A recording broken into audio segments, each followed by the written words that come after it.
하나님께서 오늘 우리에게 주시는 말씀은 디모데전서 4장 8절로 13절까지의 말씀입니다. 디모데전서 4장 8절로 13절까지의 말씀을 제가 받들어 읽겠습니다. 육체의 연단은 약간의 유익이 있으나 경건은 범사에 유익하니 금생과 내생의 약속이 있느니라. 미쁘다 이 말이여 모든 사람들이 받을만 하도다. 이를 위하여 우리가 수고하고 힘쓰는 것은 우리 소망을 살아계신 하나님께 두미니 곧 모든 사람 특히 믿는 자들의 구주시라. 너는 이것들을 명하고 가르치라. 누구든지 내 연소함을 업신여기지 못하게 하고 오직 말과 행실과 사랑과 믿음과 정절에 있어서 믿는 자에게 본이 되어 내가 이를 때까지 읽는 것과 권하는 것과 가르치는 것에 전념하라. 아멘. 성령 강림률에 맞는 귀한 찬양 해주신 이부성가대 여러분들께 감사의 마음을 전합니다. 고등학교를 갓 졸업하고 대학에 입학한 신입생들 뿐만 아니라 오랫동안 신앙생활을 한 청년들 그리고 심지어 장년들에게까지 한번 질문한 적이 있습니다. 복음에 대해서 설명할 수 있겠냐고 말이죠.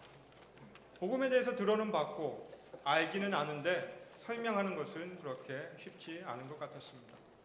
심지어 신학대학원 학생들에게 질문했어요. 복음에 대해서 잘 알고 있을 텐데 한번 설명해 보라고. 그러나 역시 복음에 대해서 설명하는 것은 쉽지 않아 보였습니다. 복음에 대해서 아는 것과 설명하는 것에 차이가 있는 것처럼 복음에 대해서 아는 것과 복음의 능력으로 사는 것에는 차이가 있습니다. 복음의 능력으로 산다는 것은 성령의 능력에 의해서 사는 것이기 때문입니다. 성령의 능력으로 살아간다는 것은 우리가 가진 물질이나 재능이나 힘에 의해서 살아가는 것을 의미하지 않습니다. 기타 자원을 의미해서 네트워크를 동원해서 살아가는 것도 아닙니다. 오히려 믿음을 가지고 성령의 능력을 의지해서 그분의 도우심을 인도하면서 사는 것이 성령의 능력으로 사는 것입니다.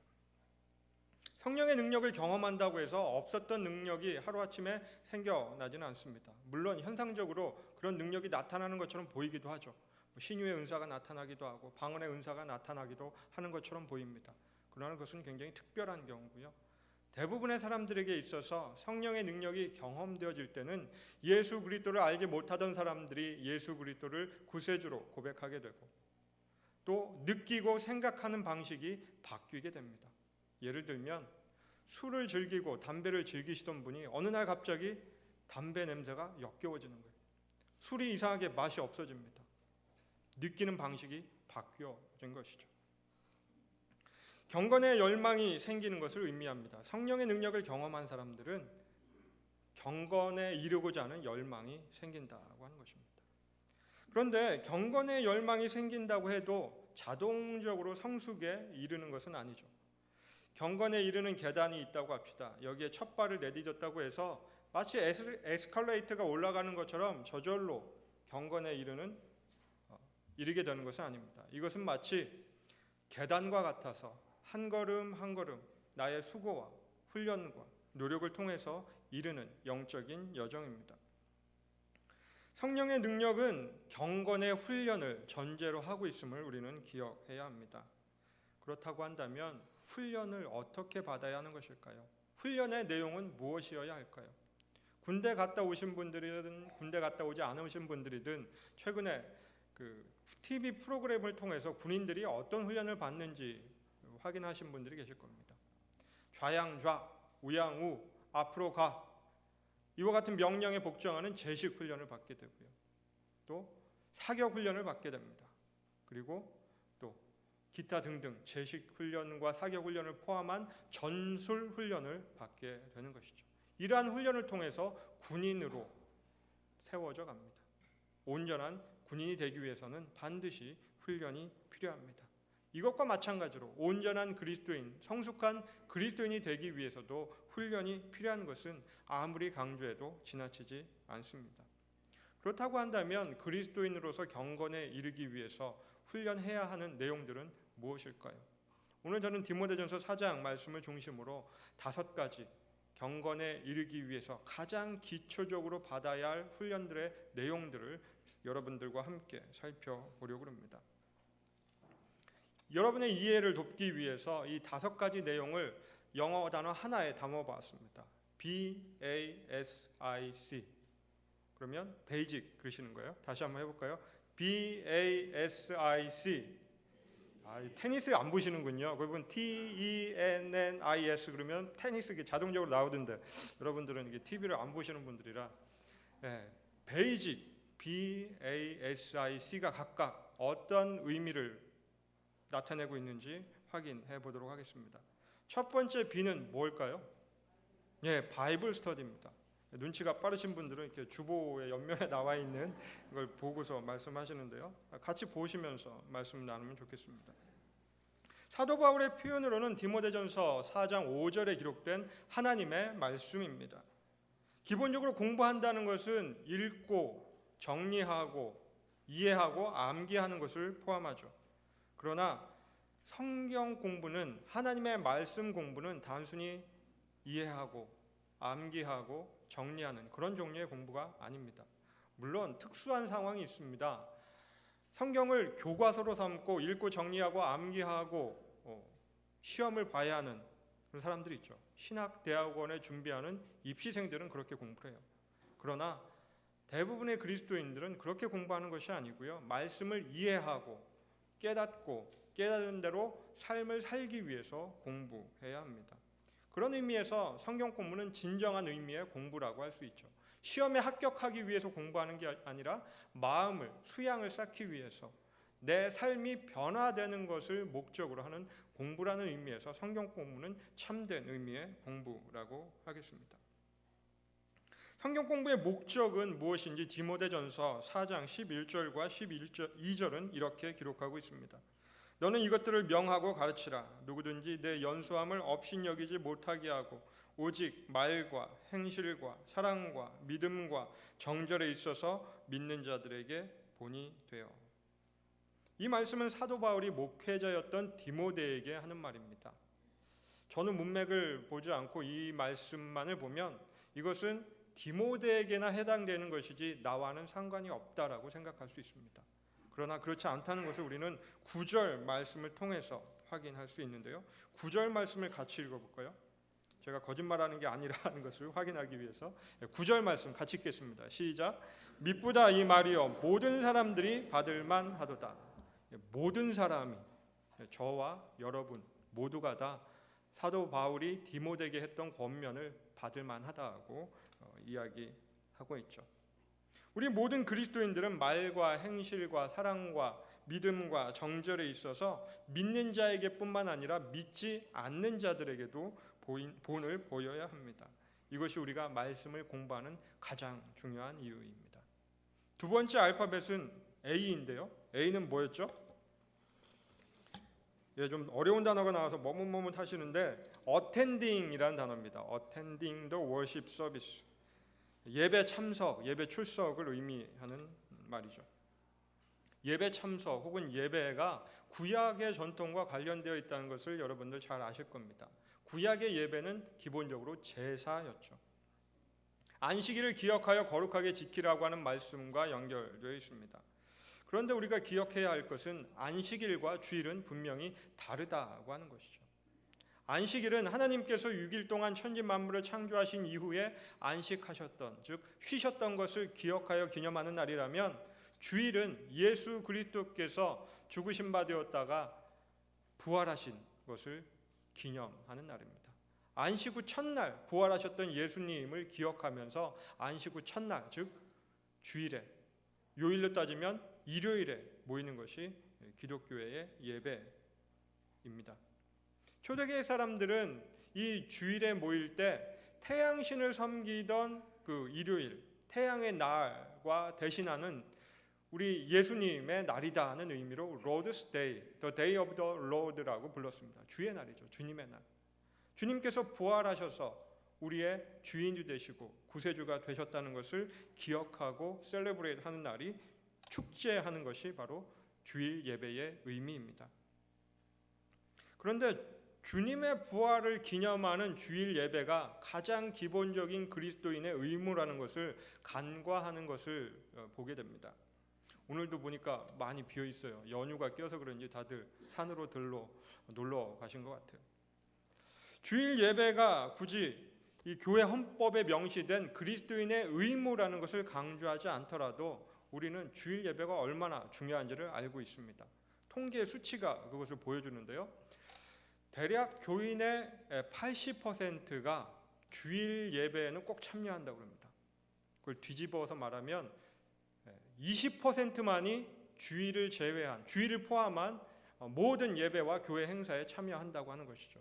주일 예배도 참석하고 수요 예배도 참석하고 구역장 모임에도 참석하고 새벽 기도에도 참석하시는 분들은 20% 혹은 10%밖에 되지 않는다는 거예요. 그러니까 80%의 교인들 혹은 적어도 100%의 교인들이 주일 예배의 중요성은 너무나 잘 알고 있다고 하는 것이죠. 주일 예배에는 말씀도 있고요, 기도도 있고요, 찬양도 있고 또 교제도 있습니다. 밥 먹고 식사하는 그 교제의 시간이 있죠. 그리고 섬김과 봉사의 시간, 나의 물질과 시간을 하나님 앞에 드리는 그런 시간도 있어요. 어떻게 생각하면 주일 예배 한 번으로 이 모든 것을 한꺼번에 퉁 칠 수 있습니다. 예배 한 번만 잘하면 모든 것을 다 할 수 있기 때문이죠. 그런데 문제는 이 예배의 의미를 우리가 어떻게 생각하고 예배의 자리에 나오는가 하는 것입니다. 안타까운 모습을 보게 돼요. 청년들을 보면요, 예배의 자리에 참석하지 않습니다. 교회 학교의 교사로 봉사를 하지만 예배 자리에 나오질 않아요. 예배자로 서는 것과 봉사자로 서는 것은 다른데 봉사를 통해서 예배를 퉁치려고 그래요. 주일학교 예배가 내가 드리는 예배다라고 생각하고 봉사와 이 예배를 겸해서 드리는 것으로 신앙생활을 다 했다, 봉사를 다 했다고 생각하는 것이죠. 참으로 안타깝지 않을 수 없습니다. 누가 누구를 인도하는지, 봉사가 소경이 소경을 인도하는 것과 같은 그런 느낌을 받기 때문에 그래요. 본인은 개인의 경건 생활에 훈련하지 않음으로써 않고서 어린 아이들을 영적으로 이끌겠다고 하는 것이 참으로 위험천만한 일이 아닐 수 없기 때문입니다. 그래서 청년들에게 늘 강조하는 것은 봉사와 예배가 다르다. 주일학교 교사로 봉사하려면 일부 예배에 참석하든지 일부 예배에 나오기 싫으면 3부 예배라도 나으라고 얘기를 합니다. 물론 가장 좋은 건 청년들이 모여서 함께 예배하는 청년부 예배에 나으라고 권면을 하죠. 그러나 그게 싫으면 일부 예배라도 나오라고 해보지만 여전히 청년들 가운데는 주일학교 교사로는 봉사하지만 청년부 예배에 나오지 않는 청년들을 보게 됩니다. 예배자로 서는 것과 봉사자로 서는 것은 같지 않습니다. 그런 점에서 목회자들이 예배하기 굉장히 힘든 사람들이죠. 다른 사람들을 은혜받게 하기 위해서 말씀은 선포하지만 말씀 선포자로 이 강단에 서지만 정작 예배자로 서는 일은 쉽지 않기 때문입니다. 그건 여기 계신 성가대분들도 마찬가지일 거예요. 힘을 다해서 연습을 하고 또 힘을 다해서 찬양을 하고 자리에 딱 앉으면 맥이 딱 풀려가지고 설교 시간에 졸음이 막 쏟아지다가 간혹 있지 않으세요? 아마 있을 거예요. 충분히 이해합니다. 그럴 수 있어요. 예배자로 서는 것과 봉사자로 서는 것이 같지 않은데 우리는 그것을 그냥 같은 거라고 생각하면서 그저 예배를 봉사의 일부로 혹은 봉사의 일부를 예배로 생각할 때가 있기 때문입니다. 그런 점에서 특별히 교회를 위해 봉사하는 분들, 저나 성가대나 교사들이나 기타 봉사자들은 개인의 경건에 무엇보다도 힘써야 합니다. 경건 생활이 필요한 이유는 하나님을 섬기는 것, 그것에 훈련이 필요하기 때문입니다. 하나님을 그냥 예배에 참여함으로써 섬길 수 있는 것이 아니라 모든 일에 있어서 마음가짐과 몸가짐이 반드시 뒤따라야 하기 때문이죠. 그런 점에서 우리는, 저와 여러분은 예배에 어떠한 의미를 부여하고 있는지 생각해 볼 필요가 있습니다. 하나님을 섬기는 것이 목적이 아니라 때로는 심리적인 안정감을 얻기 위해서 예배 자리에 나올 때가 있기 때문이죠.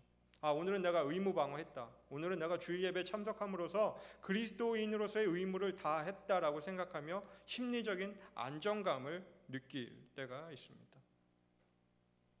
주일 예배에 어떤 의미를 부여하는가는 신앙생활이 어떤 의미가 있는가를 가늠해 볼 수 있는 중요한 문제입니다. 세 번째로 S에 해당되는 것은 sacrifice and service입니다. 이 역시 구약의 전통과 연결되어 있죠. 예배 행위 혹은 제사 행위에 반드시 필요한 것이 제물이었습니다. 제물을 하나님께 드리는 것, 이것이 예배의 중요한 일부였어요. 그런데 우리가 분명히 알아야 할 것은 하나님께서 무언가 부족하셔서 우리가 드리는 것을 필요로 하시는 분은 아니라고 하는 거죠. 필요 없으신 분이 왜 그것을 받으시려고 하는 것일까요? 그것은 바로 제물을 통해서, 예물을 통해서 우리의 마음이 같이 전달되기 때문입니다. 마음이 없이 드려지는 예물에 대해서 하나님께서 받지 않으시겠다고 경고하는 그 경고의 메시지를 우리는 말라기와 이사야를 통해서 확인할 수 있는데요. 이사야 1장 11절에는 다음과 같이 기록되어 있습니다. 여호와께서 말씀하시되 너희의 무수한 제물이 내게 무엇이 유익하뇨? 나는 수량의 번제와 살찐 짐승의 기름에 배불렀고 나는 수송아지나 어린 양이나 수렴소의 피를 기뻐하지 아니하노라. 그래서 사도 바울은 로마서 12장 1절에서 우리 몸을 거룩한 산 제사로 드리라고 권면하고 있습니다. 하나님이 무언가 부족한 것이 있으셔서 사람의 손으로 드리는 것을 받으시는 것이 아님에도 불구하고 그것을 하나님께 드려야 하는 이유는 우리의 마음을 하나님께 드릴 뿐만 아니라 우리가 드린 예물을 통해서 하나님께서 하시고자 하시는 일이 있기 때문입니다. 그것은 바로 하나님을 섬기는 사람들, 소외된 사람들, 어렵고 외로운 사람들의 삶을 윤택하게 해주시기 위해서라고 하는 것이죠. 우리는 우리 스스로 가난하다고 생각할 수 있습니다. 왜냐? 통장에 보면 늘 마이너스거든요. 연봉이 1,000만 원이 되든 3,000만 원이 되든 1억이 되든 그 수입 규모에 따라서 씀씀이가 늘어나기 때문에 늘 부족한 것 같아요. 늘 가난한 것 같습니다. 그래서 우리는 스스로 이 위로를 삼죠. 내가 뭐 도울 수 있어야 돕지. 그러나 그렇지 않습니다. 돈이 있는 사람이, 물질이 있는 사람이, 시간이 있는 사람이 도와주는 것이 아니라 마음이 있는 사람이 도울 수 있는 것이기 때문이죠. 어쩌면 누군가가 저와 여러분들에게 물질을, 시간을, 마음을 나누었을 때 시간이 넉넉하고 마음이 넉넉하고 물질이 넉넉해서 남아 돌아서 돕는 것이 아니라 자신들이 쓸 것 안 쓰면서 없는 시간 쪼개서 정말 마음을 함께하기 위해서 나누는 것임을 우리는 기억해야 합니다. 없는 사람이 도와줄 수 있다니까요. 마음이 있다면 말이죠. 있어도 도와주지 않는다니까요. 마음이 없기 때문에. 저 사람은 부자라서 교회에 뭔가 헌금도 열심히 하고 이웃을 구제할 것 같은데요. 그렇지 않는 모습을 보게 됩니다. 마음이 없으니까. 하나님도 마찬가지입니다. 우리가 아무리 가진 것이 많아도 하나님을 향한 우리의 마음이 없다면 하나님께 절대로 드릴 수가 없는 것이죠. 그것이 물질이든 시간이든 마음이든 말입니다. 하나님을 향한 희생제물도 마찬가지입니다. 우리가 하나님을 사랑하는 마음이 있을 때 우리의 시간과 물질을 하나님 앞에 드릴 수 있습니다. 이렇게 우리가 드리는 마음을 통해서 교회 공동체가 온전히 세워져 갈 수 있습니다. 넷째로 I에 해당되는 것은 intercessory prayer입니다.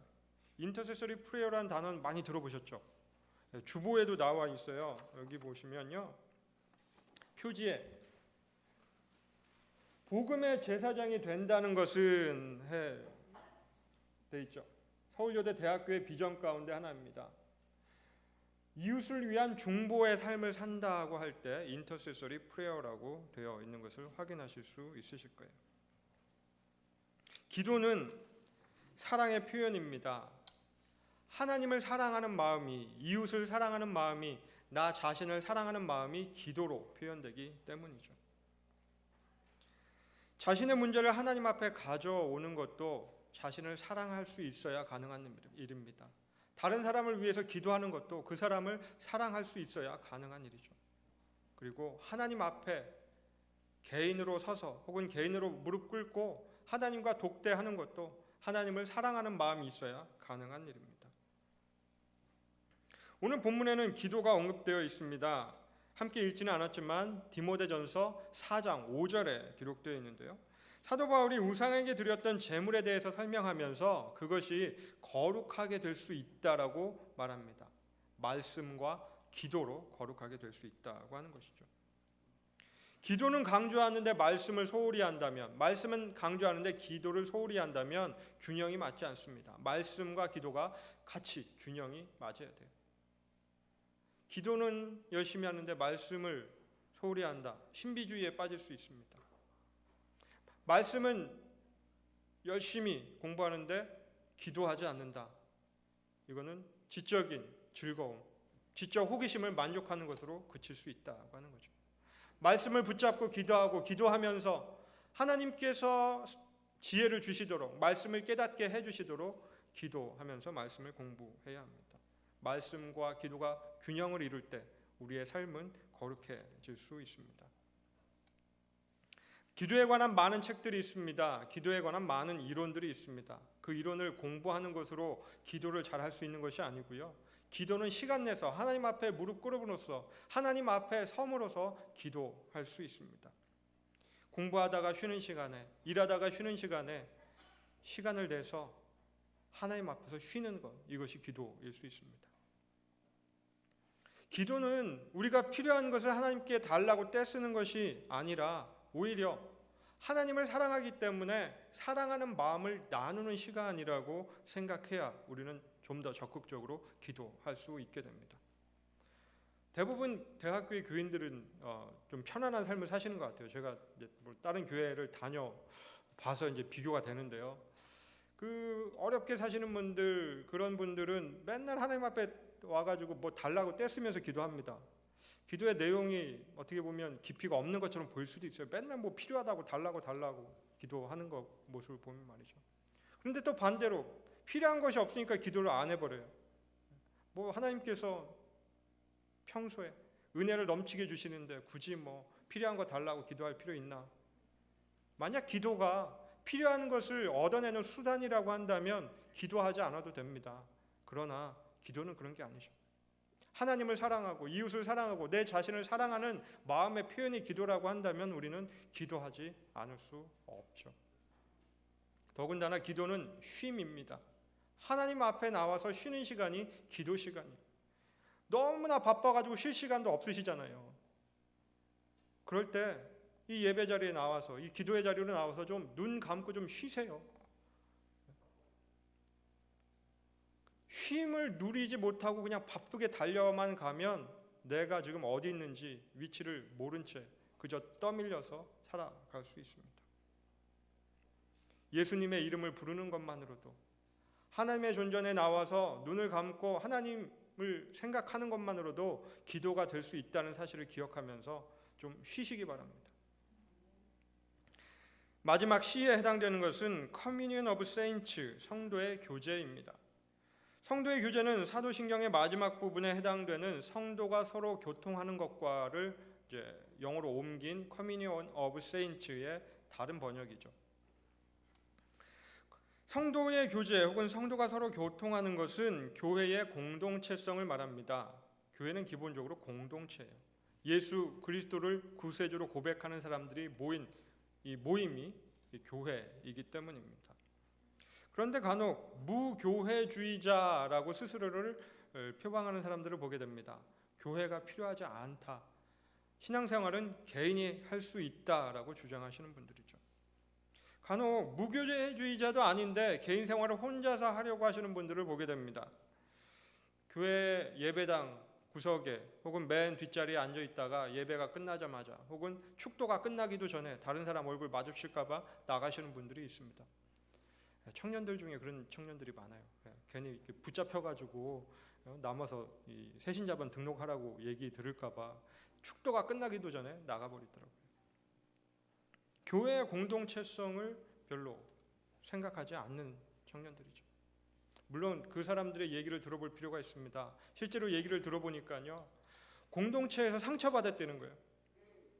그래서 더 이상 예배만 참석하고 공동체에 엮이고 싶지 않다고 표현하는 것을 들었습니다.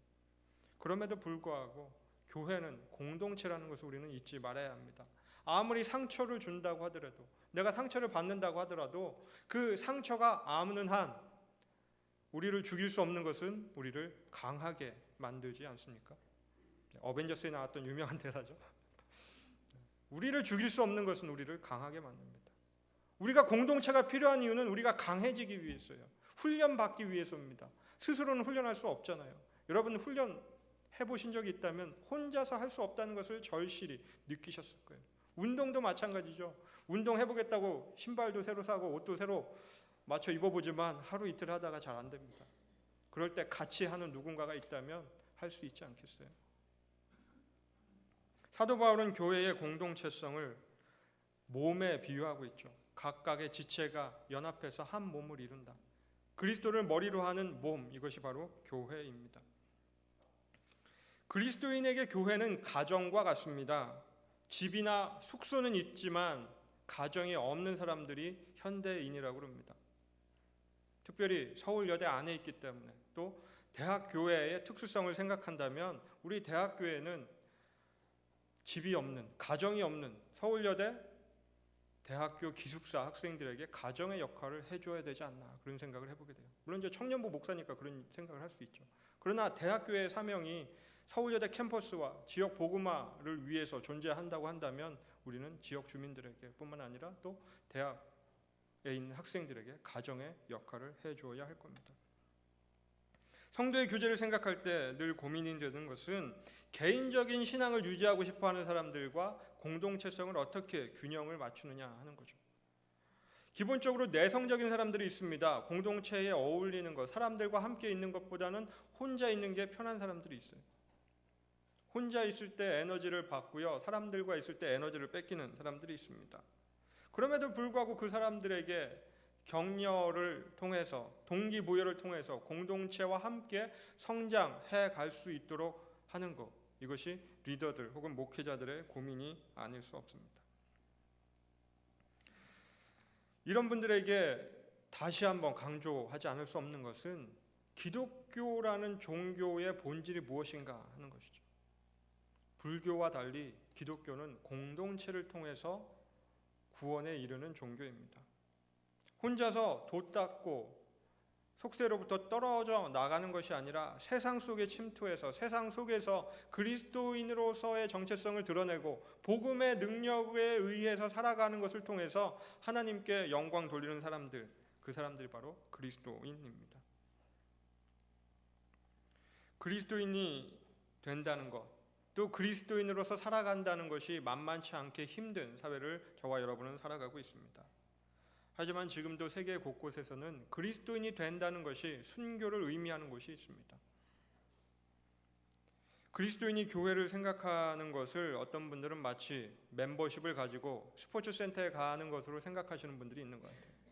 멤버십이 있기만 하면 언제든지 내가 가고 싶을 때 가고 싶은 만큼 갈 수 있다고 생각하는 거죠. 이 가운데도 그런 경험을 하신 분들이 있을 겁니다.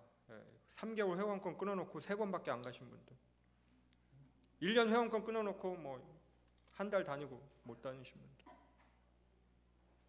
공동체로 움직이지 않고 혼자서 무언가 하려고 하다 보니까 잘 안 되죠. 신앙생활은 그런 게 아닙니다.